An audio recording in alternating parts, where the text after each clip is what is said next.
Hi everyone, this is Nadine again. Welcome to my channel. Today I would like to talk about Cardano, especially the hard fork that happened yesterday. But before we do that, please give me a like. It helps with the YouTube algorithm, and subscribe to my channel to hear more content like this. So yeah, I myself actually hold quite a bit of ADA, but the only thing I really knew about it when I bought it was that Cardano uses a research-based approach to develop their blockchain. This is not really a good thing to invest money into a blockchain or coin that you don't know much about. But when you go to Coinmarketcap, you actually see that Cardano is ranked at position 8 in terms of the market cap. So since it's ranked so high, the risk of being in a scam is smaller, even though we've seen recently that Terra Luna was ranked quite high and it still kind of crashed. So yeah, be careful when you invest into any coins like this. Obviously, you should do your research and not just invest into the top ranked coins. But yeah, so Cardano seems to be pretty legit. So it has a very high market cap. It's also lots of times in the news. So it seems to be quite a legit coin, and as I said, it's research based, so there are scientists and engineers that work on this blockchain.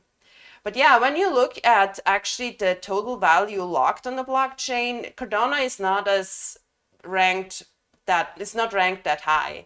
So you have to scroll down to position 27, and that's quite interesting. So even though there is a lot of money in there, not a lot of people stake actually their Cardano. Even though it's a proof of stake blockchain, there is not that much staked. So that's quite interesting. So people hold their Cardano, hold their ADA in their wallets. They don't put it into staking pools, which is much different to Ethereum, which you can see is by far has the highest total value locked.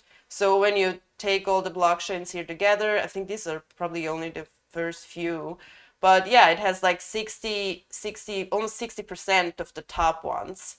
And then you have Tron, BSC, and then Solana, Avalanche, but Cardano is not under those top blockchains. So that's quite interesting.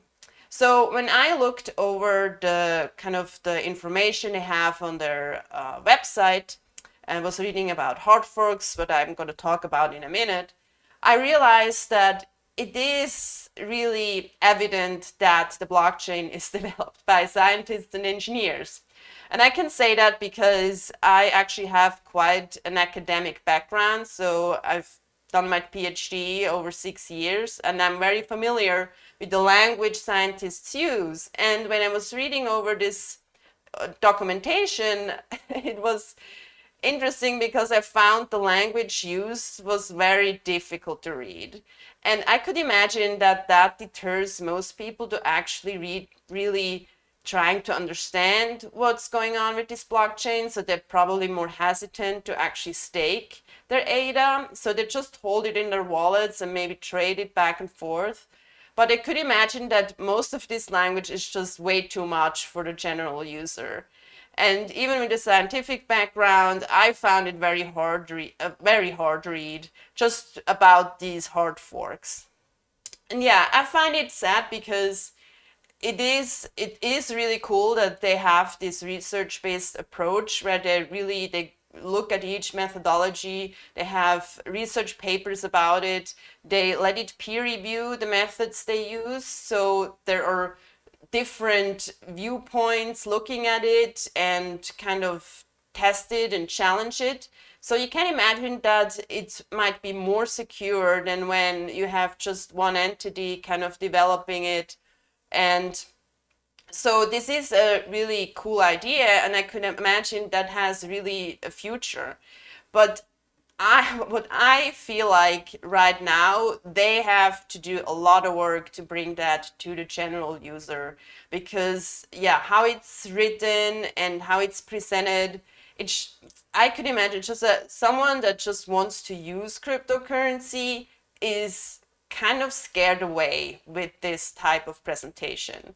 So I hope they're gonna work on this in the future because they have a lot to offer. And yeah, let's get into the hard forks.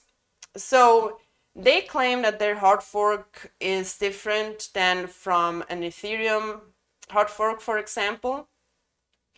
And it's interesting how they say that because a fork says it's a fork. So one thing like splits into two. And typically you have hard forks on a blockchain when you have disagreement about the upgrade. So otherwise it's just going to be an upgrade. Imagine like Ethereum moving to proof of stake. It was called a merge because they've tested it on a side blockchain, which then merged into the main one.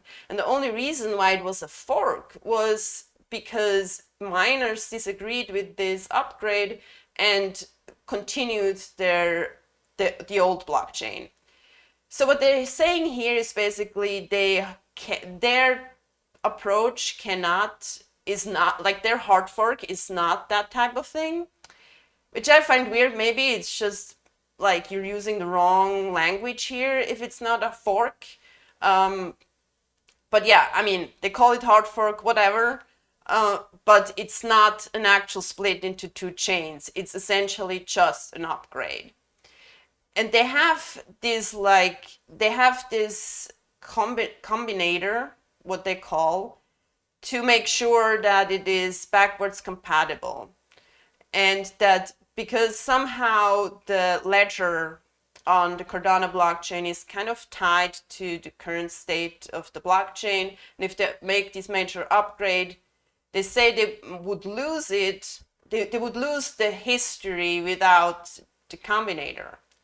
I don't quite understand it. If you do, please leave a comment if you have any resources that explain that really. So, but the fact is, it's not really a hard fork in the sense people use that term. Generally, it's just a major upgrade.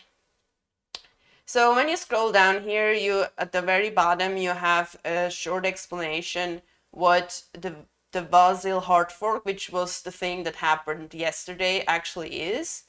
And in a nutshell, it's just increasing efficiency of the Cardano blockchain. So they have, Cardano is based on the programming language Vasil, which uses a scripting language Plutus. As I said, it's kind of how complicated it is, just really makes sense that these are scientists doing it. So yeah, Plutus is a scripting language which is used for smart contracts, and they made additional updates to the scripting language that should make the user experience for developers much better.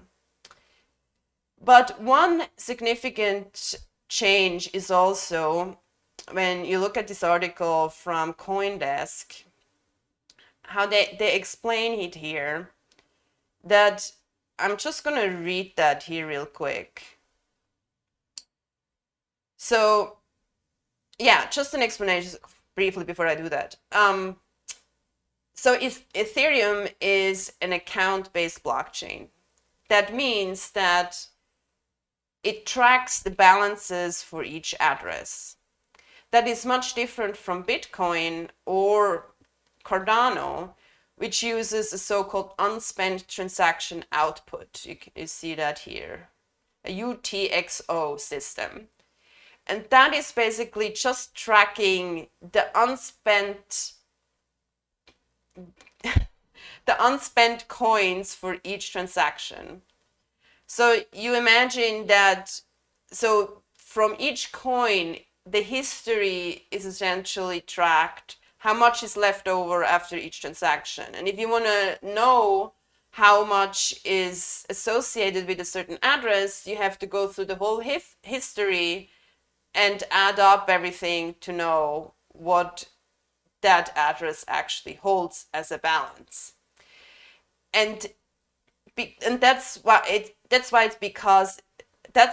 it's called unspent transaction output. So you're only tracking the output of each transaction. You don't care about the input, storing that on the blockchain. But now they introduced, so Cardano actually introduced that also inputs are tracked. So here in this paragraph, they say Vasil's changes to the Cardano ledger will allow inputs and UTXOs to be used in scripting contracts without spending them. In other words, facilitating access to information stored on the blockchain without the need for spending and recreating UTXOs as was previously the case. And that's a significant change because obviously it needs a lot of computation and time to like go through all the transactions on the blockchain to know what the amount is associated with a certain address. So if you have immediate access to what's actually in that address or what's in the input, then you can do different things much more quickly. And especially smart contract development often needs access to that information. So this will speed up significantly how transactions are calculated and on the blockchain with smart contracts. So that's why lots of people are excited about this upgrade. So yeah, that's pretty much it for now. So yeah, the conclusion is that it's much faster and more efficient, and there should be lots of developers are happy about the upgrade because it also makes it easier for them to develop on Cardano. But yeah, as we saw, the total value locked is not much, which also means that there are not that many node operators yet compared to Ethereum. And so, yeah, time will tell if Cardano is going to be a significant competitor to Ethereum, because so far it has been called a competitor, but it was also mainly because Ethereum was proof of work and Cardano is proof of stake. But now that Ethereum moved from proof of work to proof of stake, what is really now, it's really about user experience, developer experience, what will distinguish how each blockchain will evolve over time. And I could imagine that Cardano is going to survive for a very long time, indefinitely, hopefully, because they have a lot of credibility due to this research-based approach. But I do think that they have to do much more for making it more accessible for just a general user. I do think now it's just a kind of a geek blockchain, because people that are really into blockchain development, they want to find out and learn more about its technology. But for the general user, I'm not so sure. So that will be interesting to observe, Ethereum versus Cardano. And that's it for today. Thanks for watching. If you like this video, please give me a like and do subscribe to my channel. Thank you. See you next time.